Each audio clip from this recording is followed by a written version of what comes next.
Hello students, आज के topic में हम स्टार्ट करने जा रहे हैं क्लास 12 फिजिक्स सीबीएसई के सैम्पल पेपर्स। और इस बार जो है क्लास 12 सीबीएसई के बोर्ड्स के बच्चों के लिए बड़ा अच्छा टाइम मिल गया है प्रिपरेशंस का। और सभी कॉलेजेस में लगभग सिलेबस ख़त्म हो चुका है सीबीएसई में। और अब केवल आपको करनी क्या है, सिलेबस की प्रैक्टिस। जो प्रैक्टिस में क्वेश्चंस को ले आइए, क्योंकि सिलेबस रिड्यूस भी हो चुका हुआ 30% नियर अबाउट सिलेबस आपका रिड्यूस हो चुका है। तो रिमेनिंग पार्ट से जो क्वेश्चंस आएगा उसको आप बहुत ही अच्छी तरह से और बहुत ही डेप्थ से प्रैक्टिस करिए, क्योंकि सीबीएसई के जो क्वेश्चंस होते हैं वो लेवल से नहीं आते हैं, क्वेश्चन डेप्थ से आता है। क्वेश्चन जो है एनालिटिकल टाइप का आता है, लॉजिक्स और टॉपिक्स पर जो एनालिसिस करके रिजल्ट्स आता है उस पर क्वेश्चंस फॉर्म होता है, जो बोर्ड एग्जाम्स में क्वेश्चन आता है। ठीक है, लेकिन प्रॉब्लम एक है कि इस बार जो पेपर का पैटर्न है थोड़ा सा चेंज है। अब तक आप लोग पढ़ते थे तो क्वेश्चंस में आपके पेपर में देखते थे कि एमसीक्यूज क्वेश्चंस आते थे, मल्टीपल चॉइस क्वेश्चंस आते थे 1 to 10। जो स्टार्टिंग से 10 क्वेश्चन आते थे सेक्शन ए में वो एमसीक्यूज टाइप्स के आते थे। अब वो एमसीक्यूज नहीं आएंगे और अब वो 1 मार्क्स के अंडरस्टैंडिंग टाइप्स के क्वेश्चंस मिलेंगे, लेकिन होगा वही क्वेश्चंस। फर्क इतना है कि आपको ऑप्शंस और आपको उसमें चॉइस नहीं रहेगी। तो क्वेश्चंस वही हैं, केवल आपको आंसर देने का पैटर्न जो है वो बदला हुआ है। एक सेक्शंस आपको इसमें एक्स्ट्रा मिलेगा, और लास्ट ईयर के पेपर्स में section A, section B, C, D और ई नहीं आता था। इस बार सेक्शंस में क्या रहेगा, सेक्शन सी रहेगा, जो कि 5 मार्क्स वाला सेक्शन डी होता था वो सेक्शन ई में कन्वर्ट हो गया है। क्यों? क्योंकि एक सेक्शन इसमें बढ़ा दिया गया है, जिसमें हम लोगों को सेक्शंस बी जो है वो केस स्टडी बेस का आएगा टॉपिक, और रीजनिंग असर्शंस क्वेश्चंस उसमें मिलेंगे। तो ये टॉपिक हमारा चेंज है, बढ़ा हुआ है। तो हम लोग पहले लास्ट ईयर जो पेपर आया हुआ है सीबीएसई में सेट ए, जिसका कोड है, फर्स्ट कोड हमारा है, फर्स्ट पेपर का कोड है ये है, और क्लास 12 फिजिक्स का ये पहला सेट है। इसमें जो क्वेश्चंस हम लोग स्टार्ट करने जा रहे हैं वो क्वेश्चंस एमसीक्यूज टाइप्स के हैं, बट एमसीक्यूज इस बार आपको नहीं रहेंगे, क्वेश्चन यही रहेंगे और वो अंडरस्टैंडिंग टाइप्स के क्वेश्चन आएंगे। क्वेश्चंस में कोई चेंजेस नहीं होगा, ऑप्शंस नहीं मिलेगा आपको। मैं फिर से रिपीट कर रहा हूँ, आपको ऑप्शंस नहीं मिलेगा, मल्टीपल चॉइस नहीं कहेगा क्वेश्चंस, तो आपको सीधा सीधा आंसर आपको देना होगा। तो जैसे पहला ही क्वेश्चन आया हुआ है हमारा सेट ए में, जो सेक्शन ए है उसमें पहला ही क्वेश्चन आया हुआ है, a cell of internal resistance R. एक सेल है आपके पास, आपको मालूम है कि जैसे हम लोग सेल को फॉर्म करते हैं पॉजिटिव और निगेटिव, एनोड और कैथोड, तो उन्होंने कहा हुआ है कि एक सेल है, इस सेल का जो इंटरनल रेजिस्टेंस है, सेल का इंटरनल रेजिस्टेंस दिया हुआ उन्होंने स्मॉल आर, और सेल का ईएमएफ है ई, और एक्सटर्नल रेजिस्टेंस उन्होंने अगर कह दिया है कि it is connected across an external resistance R, इसको आपने किसी एक्सटर्नल रेजिस्टेंस आर से क्या कर दिया, कनेक्ट कर दिया। इस तरह से आपने इसको कनेक्ट कर दिया जिसका एक्सटर्नल रेजिस्टेंस आर दिया हुआ है। तो कहा हुआ है कि कैन सप्लाई मैक्सिमम करंट, तो when current will be maximum. पहले क्या क्वेश्चन था, can supply maximum current when, options दिया था R equal to R, R is greater than small R, R is equal to R by 2 and R equal to 0। इस बार ये आपको options नहीं मिलेगा, तो क्वेश्चंस को थोड़ा सा पूछने का उनका जो है पैटर्न चेंज होगा। वो कहेंगे कि when the current will be maximum, आपके सेल की जो करंट होगी वो मैक्सिमम कब होगी, when it will be maximum. ये क्वेश्चंस का पैटर्न आएगा, और ये आपको ऑप्शंस इसमें से नहीं मिलने वाला है। ठीक है, तो थोड़ा सा चेंजेस रहेगी लैंग्वेज उनकी, बाकी सब कुछ वही आपका है। तो मैक्सिमम करंट आपको निकालनी है, किस कंडीशंस में करंट हमारी मैक्सिमम होगी। तो आपको मालूम है कि जैसे हमारा जो क्वेश्चंस है, ठीक है, ये फर्स्ट क्वेश्चंस है, तो उन्होंने कहा हुआ है कि जो करंट का फॉर्मूला है ईएमएफ यूज करके जो हम लोग करंट का फॉर्मूला लिखते हैं फॉर अ सेल, क्या होता है, E is equal to net R, net R means external plus internal. इस तरह से हम लोग इस फॉर्मूले को लिखते हैं, नेट करंट का फॉर्मूला। और अगर करंट्स को मैक्सिमाइज करना है तो कैपिटल आर को 0 कर दो आप, क्योंकि स्मॉल आर 0 होगा नहीं, because it is a resistance offered by electrolyte of the cell, तो it will never be 0। Then I max, when I max will get equal to R when R equal to 0। जब are आपका 0 होगा तो आपको उस समय cell की maximum current withdraw होगी, मैक्सिमम करंट आपको मिलेगी। क्लियर, नोट करिए ये। तो आपका अगर ऑप्शंस देखो तो आपका ऑप्शंस ये हो जाएगा, और इस तरह से आपको ये आंसर यहां से मिल जाएगा। This is the first question. Okay, second question क्या आया हुआ है, सेकंड क्वेश्चन है, in a current carrying conductor the ratio of, ये आपने डेफिनेशंस पढ़ी होगी, उसी डेफिनेशंस पर क्वेश्चंस है। In a current carrying conductor the ratio of electric field, the ratio of electric field and the current density तो electric field और current density का जो रेशियो है वो क्या शो करता है? ऑप्शन है resistivity, conductivity, resistance and mobility. तो आपने फार्मूला पढ़ा हुआ है रेजिस्टिविटी का फार्मूला, जिसको हम लोग स्पेसिफिक रेजिस्टेंस भी बोलते हैं, rho is equal to E upon J. तो स्पेसिफिक रेजिस्टेंस कहिए या इसी को आप क्या कह सकते हो? रेजिस्टिविटी। तो ऑप्शंस में आप क्या है? रेजिस्टिविटी मिल रहा है। तो यहाँ पर क्वेश्चन ऐसे आएगा कि in a current carrying conductor what will so the ratio of electric field and current density. तो आपको क्या आंसर देना होगा वहां पर? स्पेसिफिक रेजिस्टेंस या रेजिस्टिविटी आप लिख के आएंगे इस तरह से, ठीक है। एंड थर्ड क्वेश्चन क्या आया है इसी का? थर्ड क्वेश्चन है an electron is release from rest in a region of uniform electric field. ये काफी अच्छा क्वेश्चन है। An electron is released from rest पहले से था इलेक्ट्रॉन हमारा, इसकी कोई वेलोसिटी नहीं थी। In region of uniform electric field, आपके पास एक इलेक्ट्रिक फील्ड है, आपने क्या शो कर दिया? एक इस तरह से इलेक्ट्रिक फील्ड को रिप्रेजेंट कर दिया। इस तरह से एक यूनिफॉर्म इलेक्ट्रिक फील्ड आ गई, ठीक है। और आपको मालूम है यूनिफॉर्म इलेक्ट्रिक फील्ड हम लोग पहले डिस्कस कर चुके हैं। How will present in uniform electric field? By drawing parallel and equidistant lines. Okay, this is the uniform electric field.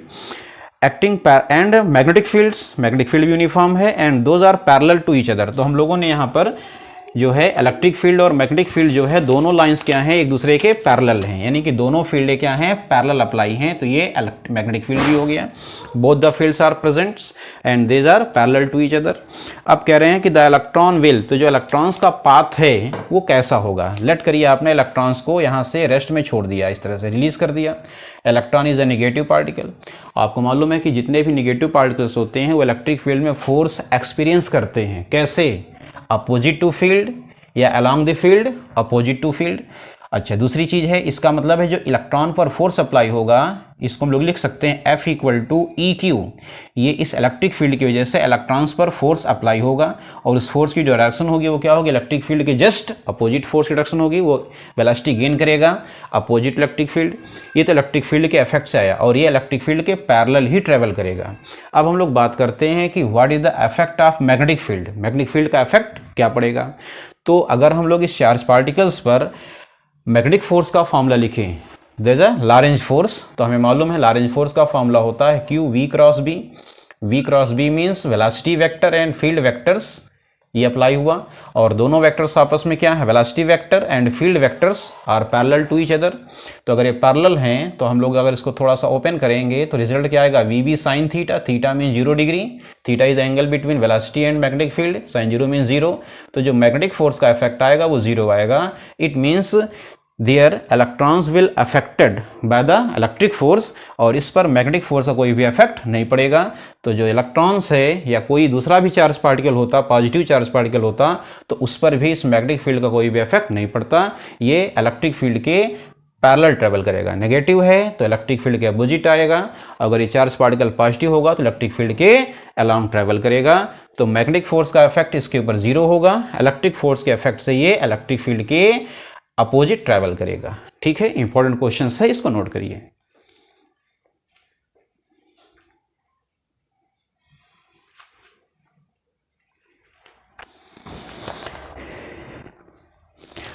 ठीक है, फोर्थ क्वेश्चन हम लोग अगर डिस्कस करें तो फोर्थ क्वेश्चन क्या है इसी का? इसका जो फोर्थ क्वेश्चन है वो इस बार बेटा जो सिलेबस से है वो रिड्यूस किया गया है। क्वेश्चन से सुन लीजिए आप लोग। Above Curie temperature, Curie temperatures के ऊपर क्या होता है? Ferromagnetic material becomes diamagnetic, ferromagnetic materials become paramagnetic. तो आपको नॉलेज के लिए आप जान लो, फ्यूचर में काम आएगा कि अगर हम किसी भी सब्सटेंस को क्यूरी टेम्परेचर के ऊपर हीट कर दें तो अगर वो फेरोमैग्नेटिक है तो वो पैरामैग्नेटिक में कन्वर्ट हो जाता है। और इस बार ये सिलेबस रिड्यूस है। ओके, तो हम लोग जो है फिफ्थ क्वेश्चंस पर फिर आते हैं। क्या है questions? Displacement current exist only when, बड़ा अच्छा क्वेश्चन है ये, इलेक्ट्रोमैग्नेटिक चैप्टर्स का है ये। ईएम वेव चैप्टर जो है आपका एनसीईआरटी पार्ट 1 का लास्ट चैप्टर है। डिस्प्लेसमेंट करंट, किसी भी सर्किट्स में किसी भी रीजन में जो डिस्प्लेसमेंट करंट आती है वो किस केस में आती है? व्हेन। उन्होंने ऑप्शंस क्या दिया हुआ है? Electric field is changing, magnetic field is changing, electric field is not changing, magnetic field is not changing. तो आपको मालूम है कि डिस्प्लेसमेंट करंट जो है वो प्रोड्यूस कहाँ होती है? तो displacement current produces in a non conducting medium, for examples between the plates of capacitor. Okay, for a consistence of Faraday's law, अगर हम लोग फैराडेज लॉ का, एम्पियर शटल लॉ का अगर हम कंसिस्टेंस चेक करते थे तो उसके लिए डिस्प्लेसमेंट करंट की नीड होती थी। तो ये कब आएगा, जैसे हमारे पास एक कैपेसिटर है और कैपेसिटर्स की प्लेटों को अगर हम यहाँ पर जोड़ देंगे किसी अल्टरनेटिंग करंट सोर्स से, तो ये करंट सोर्स के अकॉर्डिंग यहाँ पर जो चार्ज है वो वेरी करेगा। चार्ज वेरी करेगा तो इलेक्ट्रिक फील्ड वेरी करेगा, इलेक्ट्रिक फील्ड वेरी करेगा तो यहाँ पर क्या जनरेट होगा, एक डिस्प्लेसमेंट करंट जनरेट होगी। तो डिस्प्लेसमेंट करंट का ऑप्शन आपको क्या मिल जाएगा कि when electric field changing then displacement current will produce. ठीक है, और अगर ऑप्शन सेलेक्ट करिए कि इलेक्ट्रिक फील्ड ना होता तो यहाँ पर हम लोग और क्या कह सकते हैं, इलेक्ट्रिक फील्ड चेंज हो मीन्स इलेक्ट्रिक फ्लक्स चेंज होगा, इलेक्ट्रिक फ्लक्स चेंज होगा, पोटेंशियल चेंज होगा टाइम के रिस्पेक्ट्स में। तो वेरिंग इलेक्ट्रिक फील्ड हो, वेरिंग इलेक्ट्रिक फ्लक्स हो या वेरिंग पोटेंशियल हो, कहाँ पर होगा, लेकिन इन अ नॉन कंडक्टिंग मीडियम में। तो इसको आप एडिशनल तौर पर लिख सकते हैं क्वेश्चंस के साथ साथ कि कहाँ पर आएगा ये, in a non conducting medium there is a displacement current will produce. यहाँ पर डिस्प्लेसमेंट करंट जो है नॉन कंडक्टिंग मीडियम में प्रोड्यूस होगा due to the change in electric flux, electric field और इलेक्ट्रिक पोटेंशियल। ठीक है,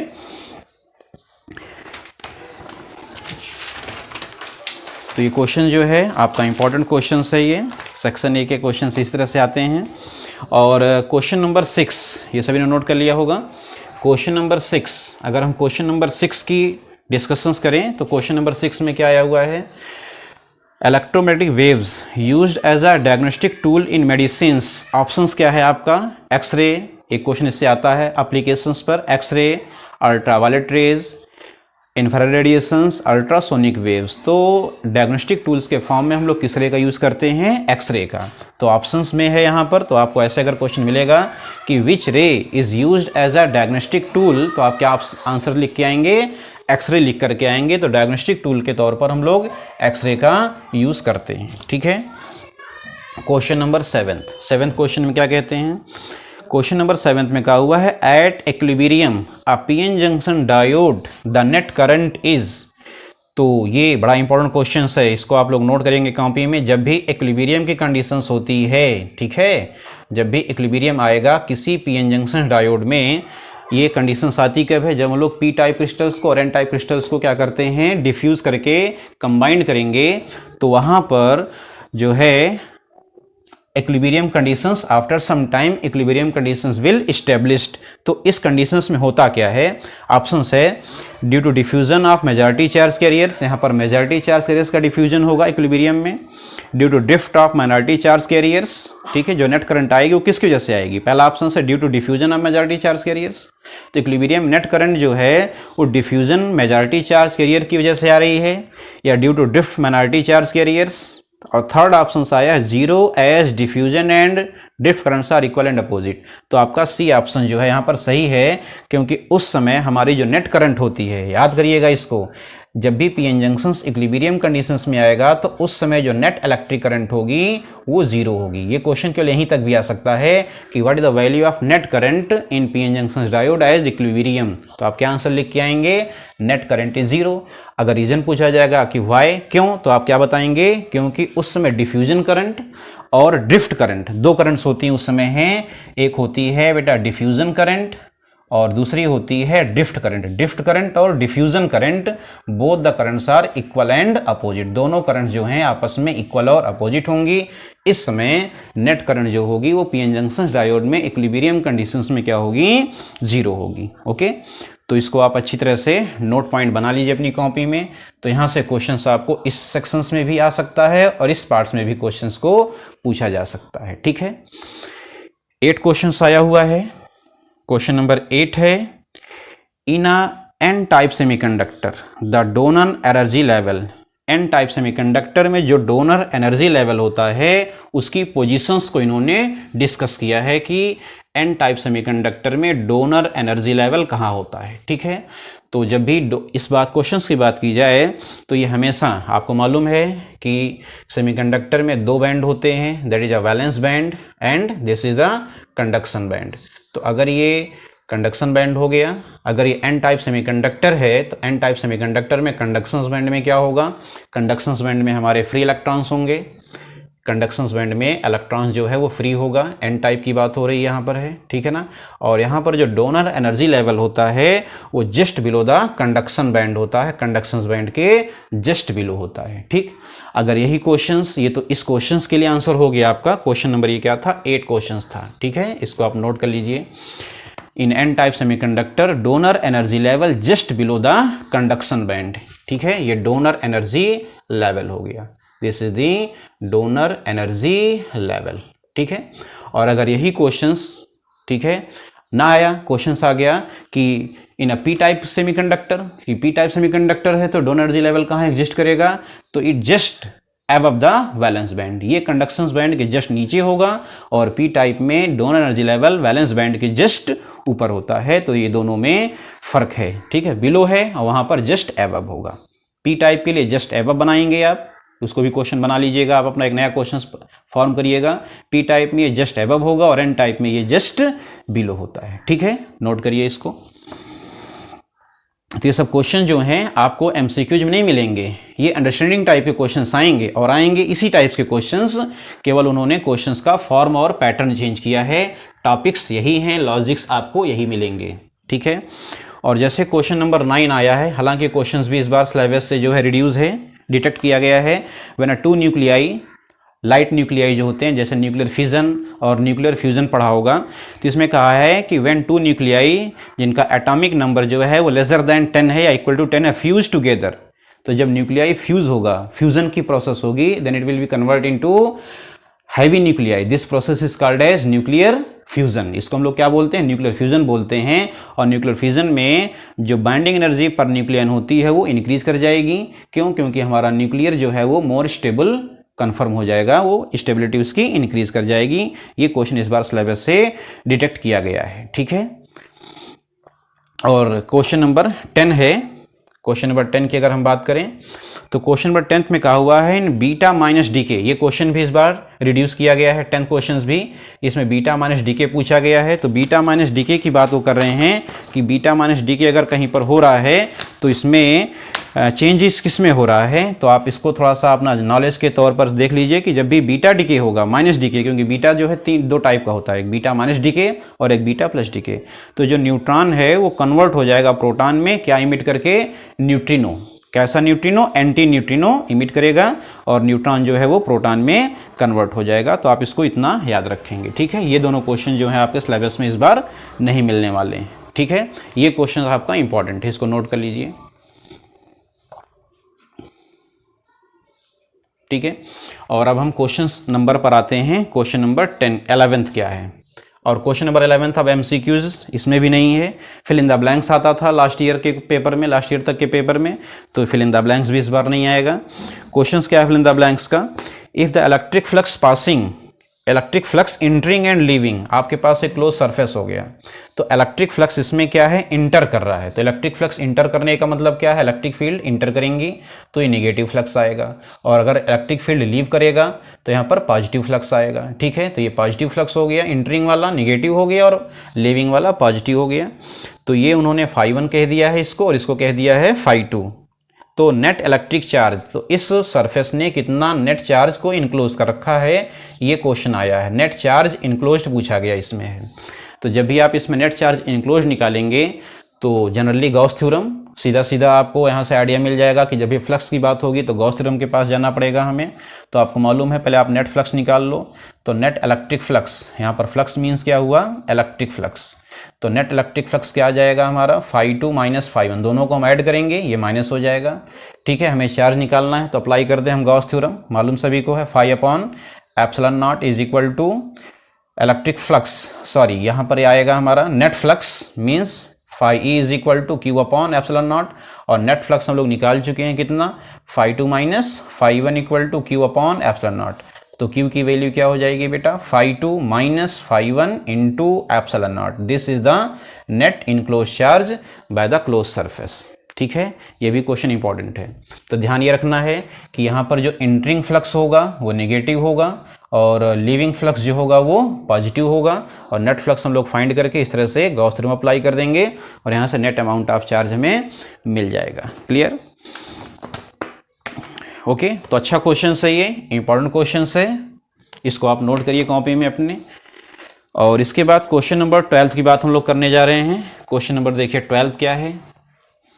क्वेश्चन नंबर 12 में ये कह रहे हैं, क्या कहा हुआ है, in Young's double slit experiment, अगर आपके पास यंग्स का डबल स्लिट एक्सपेरिमेंट है, YDSC इसको हम लोग शॉर्ट में बोलते हैं, YDSC, the path difference between two interfering waves at a point on the screen is 5 λ/2। तो आपको क्या दिया हुआ है, पाथ डिफरेंस दिया हुआ है, दो इंटरफियरिंग वेव्स के बीच में डेल्टा एक्स की वैल्यू दी हुई है बेटा 5 λ/2 being wavelength of the light used. तो पूछा है द करके उन्होंने स्पेस छोड़ा हुआ है, उसमें फिलअप करना है, dark fringe will lie at this point. तो कौन सी डार्क फ्रिंज आपकी एग्जिस्ट करेगी, तो इसमें आपको स्पेस मिलेगा नहीं, तो आपसे पूछा जाएगा क्वेश्चन यही, अगर चेंज होकर के आएगा, लैंग्वेज चेंज होकर के, तो इस टाइप का क्वेश्चन कैसे आएगा कि when path difference between two interfering waves is this, then what are sequence of dark fringe. तो उस समय डार्क फ्रिंज का कौन सा सीक्वेंस मिलेगा, what are number of dark fringe, dark fringe की कौन सी स्लिट हमें मिलेगी,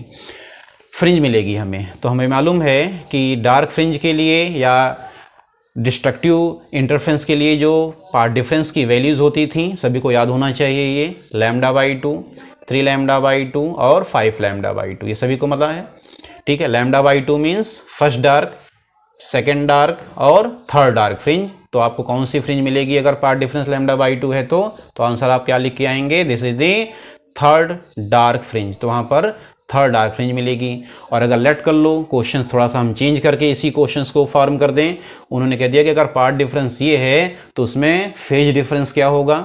तो आपको मालूम है, फॉर्मूला आपको सीधा सीधा पता है, delta phi is equal to 2π/λ into delta X. तो 2π/λ into delta X means 5 λ/2, cancel out हुआ, तो delta phi is equal to क्या होगा, उस समय हमें 5π आ जाएगा, ठीक है।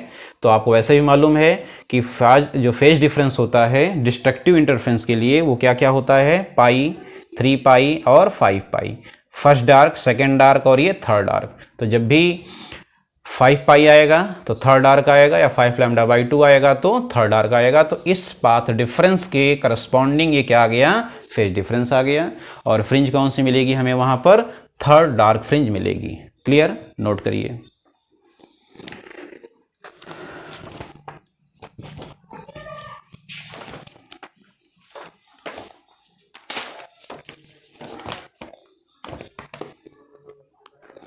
नाउ क्वेश्चन नंबर 13 में क्या है, क्वेश्चन नंबर 13 में कहा हुआ है, for a higher resolving power of a compound microscope. Resolving power इस बार सिलेबस से डिड्यूस है, ये भी टॉपिक हमारा, फिलहाल आप समझ लीजिए। रिजॉल्विंग पावर का फॉर्मूला होता है D/1.22 लैम्डा, किसके लिए, टेलीस्कोप के लिए। तो उन्होंने कहा हुआ है कि the wavelength of light should be, अगर आपको रिजॉल्विंग पावर इंक्रीज करनी है तो लैम्डा को क्या करना पड़ेगा, डिक्रीज करना पड़ेगा। तो अगर इसको हाईएस्ट बनाना है तो इसको मिनिमम बनाना होगा। तो आप ये समझ लीजिए कि एज वेवलेंथ डिक्रीजेज, जब भी आपकी वेवलेंथ डिक्रीज करेगी तो रिजॉल्विंग पावर टेलीस्कोप की क्या करेगी, इंक्रीज करेगी। ये इस बार सिलेबस में नहीं है क्वेश्चन टॉपिक हमारा, ठीक है। और फिर क्वेश्चन नंबर 14 क्या है, क्वेश्चन नंबर 14 भी इस बार सिलेबस से डिटेक्ट किया गया है, ये पोलराइजेशंस के ऊपर है, ठीक है। तो ये पोलराइजेशंस के ऊपर है, क्वेश्चन आप सुन लो। Unpolarised light passes from rare to denser medium, जब भी आपके पास एक अनपोलराइज्ड लाइट आता है, रेयर टू डेंसर मीडियम में गया, तो reflected and refracted rays are mutually perpendicular, ठीक है। तो ये लाइट अगर आपकी है, ये अनपोलराइज्ड लाइट है, तो अगर ये रेयर से डेंसर में जाएगी तो जो रिफ्लेक्टेड है और रिफ्रैक्टेड है ये आपस में क्या होंगी, दीज आर बी परपेंडिकुलर, ये आपस में लाइट रेज परपेंडिकुलर होती हैं, ठीक है। तो आपको ध्यान ये रखना है कि दोनों लाइट रेज क्या होंगी, परपेंडिकुलर होंगी। अगर लाइट रे हमारी रेयर टू डेंसर में जा रही है तो ये दोनों लाइट रेज आपस में परपेंडिकुलर होती हैं, ठीक है। किस एंगल पर होती हैं ये, उस एंगल को हम लोग क्या बोलते हैं, एंगल ऑफ पोलराइजेशंस। और ये लाइट रे जो होती है हमारी है फुली पोलराइज्ड हो जाती है। तो एंगल उन्होंने इस तरह से पूछा था, ठीक है। और ये क्वेश्चंस इस बार जो है आपके यहाँ सिलेबस में नहीं आएगा, एग्जाम में नहीं आएगा। और इस बार जो है 15th क्वेश्चन जो इन्होंने दिया है, ये 15th क्वेश्चन क्या है, आउट ऑफ रेड ब्लू। अच्छा, ये भी क्वेश्चन जो है सिलेबस से डिटेक्ट किया गया है। Out of red blue and yellow lights, red है हमारे पास, ब्लू है और येलो है। तो उन्होंने कहा हुआ है कि इसमें से किसकी स्कैटरिंग कैपेसिटी, किस लाइट रे की स्कैटरिंग अमाउंट मैक्सिमम होगा। तो आपको मालूम है कि रेलेस क्राइटेरियन में ये आपको सिखाया गया है। जो पहले 12th पास कर चुके हैं उनको मालूम होगा कि वो इंटेंसिटी ऑफ स्कैटर्ड लाइट का फॉर्मूला होता है 1/λ⁴। तो अगर लैम्डा मिनिमम है तो उस लाइट की जो इंटेंसिटी, स्कैटरिंग इंटेंसिटी होगी, वो क्या होगी, मैक्सिमम होगी। ठीक है, तो आपका देखो तो रेड, ब्लू और येलो में सबसे वेवलेंथ मिनिमम किसकी है, ब्लू की है। ठीक है, इस लाइट की इंटेंसिटी क्या है हमारी, इस लाइट की वेवलेंथ मिनिमम है तो इसकी इंटेंसिटी क्या होगी, मैक्सिमम होगी। स्कैटरिंग इंटेंसिटी इसकी क्या होगी, मैक्सिमम होगी। ये क्वेश्चन नंबर 15, 13 और 14 इस बार सिलेबस में आपके यहाँ नहीं है। ठीक है, और हम बात करते हैं क्वेश्चन नंबर 16 की। क्वेश्चन नंबर 16 में देखिए क्या कहा हुआ है। क्वेश्चन नंबर 16 में जो है ये क्वेश्चन इस बार की तरह हैं, जो इस बार आएंगे क्वेश्चन आपको अंडरस्टैंडिंग टाइप्स के हैं। What are impedance of capacitor of capacitance C. अगर आपके पास एक कैपेसिटर है और इस कैपेसिटर की कैपेसिटेंस कितनी है, सी है। ठीक है, तो using source frequency N hertz, जो सोर्स की फ्रीक्वेंसी है वो एन हर्ट्ज है। ठीक है, तो उन्होंने पूछा है कि what are impedance of capacitance, तो कैपेसिटर की इम्पीडेंस क्या होगी। तो इम्पीडेंस का फॉर्मूला क्या होता है, कैपेसिटिव इम्पीडेंस का फॉर्मूला, जिसको हम लोग कैपेसिटिव रिएक्टेंस भी कहते हैं, 1/ω∨c। और ओमेगा को जनरली 2πf भी लिखा जा सकता है और 2πn भी लिख सकते हैं, क्योंकि उन्होंने n के फॉर्म में दिया है, तो 2πn × c हो गया। This is the capacitance, resistance of capacitor. ये कैपेसिटर का रेजिस्टेंस आ गया, इसको हम इम्पीडेंस ऑफ कैपेसिटर्स भी कह सकते हैं। ठीक है, इसी के और में क्वेश्चंस पूछा गया है, what are value of impedance of resonant series circuit. अगर आपके पास रेजोनेंट LCR सीरीज सर्किट है, ठीक है, तो यहाँ पर इम्पीडेंस क्या होगा, तो इम्पीडेंस जो होता है उसमें मिनिमम होता है और जेड मिनिमम किसके इक्वल टू होता है, आर के इक्वल टू होता है। अगर आप इसको थोड़ा सा एक्सप्लेन करना चाहो तो ऐसे लिख सकते हो, जेड का फॉर्मूला होता है LCR सर्किट के लिए XL - XC the whole of square plus R square. और अगर रेजोनेंट सर्किट कर रहा होगा ये, तो XL और XC आपस में क्या हो जाएंगे, कैंसिल आउट हो जाएंगे, because they have opposite tendency, opposite nature के हैं। तो जेड मिनिमम क्या हो गया हमारा, √R² हो गया। तो जेड मिनिमम क्या हो गया, R हो गया। कब, जब LCR सर्किट किस कंडीशंस में होगा, रेजोनेंट की कंडीशंस में होगा। क्वेश्चन नंबर 16 का ये क्वेश्चन था, ये और पार्ट में आया हुआ है और ये 16 का फर्स्ट पार्ट है। ठीक है, और अगर हम बात करते हैं क्वेश्चन नंबर 17 की, क्वेश्चन नंबर 17 में क्या कहा हुआ है, तो क्वेश्चन नंबर 17 में कहा हुआ है, जनरल इन्होंने केवल फार्मूला पूछ रखा है। A conducting rod of length L is kept parallel to a uniform magnetic field. आपके पास एक कंडक्टिंग रॉड है जो मैग्नेटिक फील्ड के पैरेलल क्या है, रखी हुई है। It is moved along the magnetic field with velocity v। तो ये वेलोसिटी v से मैग्नेटिक फील्ड के पैरेलल क्या किया गया, इसको ट्रैवल कराया गया। तो what a value of EMF induced in the conductor. तो मोशनल EMF की बात है, एक तरह से ये कह रहे हैं मोशनल EMF। तो आपको मालूम है कि EMF का फॉर्मूला होता है E = BVL sin थीटा। यहाँ पर थीटा क्या होता है, थीटा जो है वो एक तरह से एंगल है किसके किसके बीच में, B वेक्टर और V वेक्टर।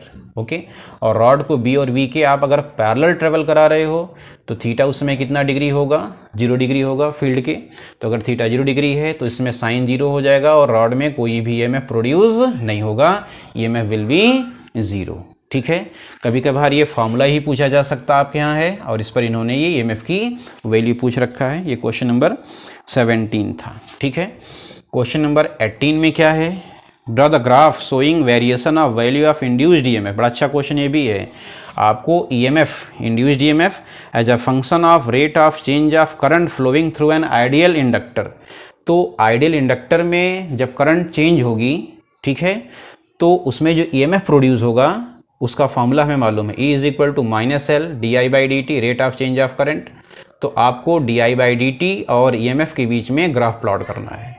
L कांस्टेंट है तो आपको मालूम है E ∝ to -di/dt। ये रिजल्ट आ गया हमारा।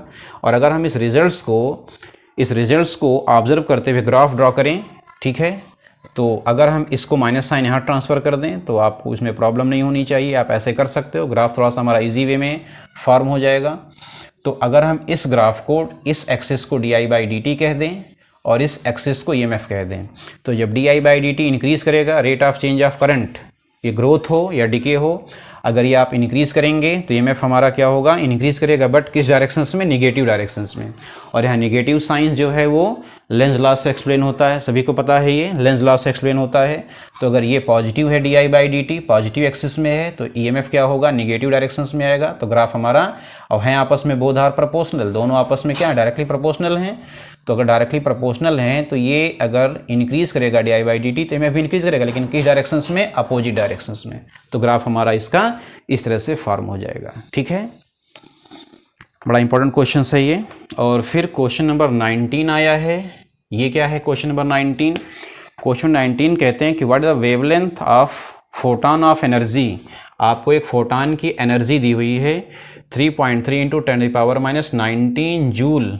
ठीक है, और आपको इसकी वेवलेंथ फाइंड करना है। आप इसकी वेवलेंथ फाइंड करेंगे। तो फोटॉन की एनर्जी का फार्मूला, बड़ा इंपॉर्टेंट फार्मूला है ये। फोटॉन की एनर्जी, क्वांटा की energy equal to SC/λ। Lambda find करना है SC/E। सिंपल सा है ये क्वेश्चंस। और लैम्डा की वैल्यू फाइंड करने के लिए आपको H की वैल्यू गिवन होगी 6.6 × 10⁻⁻34 Planck constants. Speed of light 3 × 10⁸ upon energy joule में है। अगर बाई चांस इस क्वेश्चंस में अगर एनर्जी हमें इलेक्ट्रॉन वोल्ट में दे दें तो पहले इसको आप जूल में चेंज कर लोगे। ठीक है, तो 3.3 × 10⁻⁻19 सॉल्व कर लेंगे तो आपको लैम्डा जो है डायरेक्ट किस में मिल जाएगा, मीटर में। इसकी वैल्यू हमें फाइंड आउट हो जाएगी। ठीक है, तो इलेक्ट्रॉन वोल्ट का ध्यान रखिएगा। इस चैप्टर में मैक्सिमम टाइम्स जो है फोटॉन की एनर्जी इलेक्ट्रॉन वोल्ट में, या मेटल का वर्क फंक्शन इलेक्ट्रॉन वोल्ट में ही दिया होता है। तो आप उसको इस तरह से चेंज कर लेंगे और वेवलेंथ आपकी मिल जाएगी। ठीक है, और सेक्शन ए का जो लास्ट क्वेश्चन है 20th क्वेश्चन, इस 20th क्वेश्चन में उन्होंने डिफिनेशंस पूछ दी है पेपर में। Define the term threshold frequency. तो आपको थ्रेशोल्ड फ्रीक्वेंसी की डिफिनेशंस पूछी है। तो थ्रेशोल्ड फ्रीक्वेंसी μ0 होता है। अगर आप उसको डिफाइन करोगे तो बड़ी ही नोन और फेमिलियर डिफिनेशन सही है, हर एक बच्चे को मालूम होनी चाहिए definitions. It is a minimum frequency of incident light to eject 1 electron from metal surface. तो मिनिमम वर्ड, जब भी थ्रेशोल्ड फ्रीक्वेंसी या threshold wavelength, threshold energy means work functions को आप डिफाइन करेंगे तो आपके डिफिनेशंस में ये मिनिमम वर्ड जरूर आना चाहिए। तो मिनिमम से ही आपकी डिफिनेशन सही हो जाएगी। ठीक है, तो इस तरह से भी आपको क्वेश्चंस मिल जाएगा।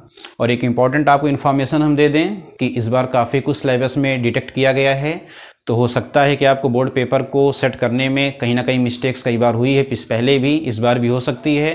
क्वेश्चन जो डिड्यूस हुआ है उसको भी अगर क्वेश्चन कहीं आ गया तो आप किसी क्वेश्चंस को लीव नहीं करेंगे, क्वेश्चंस हर एक को अटेम्प्ट करेंगे। क्योंकि मार्किंग में जब क्वेश्चन में बोर्ड पेपर्स में चेक हुआ जाता है कॉपियाँ, तो उसमें आपको इंस्ट्रक्शंस दे दिया जाएगा इवेल्यूटर्स को कि अगर क्वेश्चन ऐसा आया जो डिटेक्ट किया गया है तो उस क्वेश्चन को फुल मार्क्स में दे दिया जाता है। इसलिए आप क्वेश्चन को छोड़ने की बिल्कुल गलती नहीं करेंगे। और इस बार चांसेस हैं ऐसी पेपर सेटिंग में मिस्टेक्स होने के रहते हैं। ठीक है, तो आप इसको जरूर ध्यान से करिएगा पेपर। ठीक है, और इसके बाद हम लोग नेक्स्ट क्लास में जो है सेक्शन बी, ये सेक्शन ए था, और इसके बाद हम लोग सेक्शंस बी करेंगे और देखेंगे कैसे क्वेश्चंस इसमें पूछे गए हैं। ओके।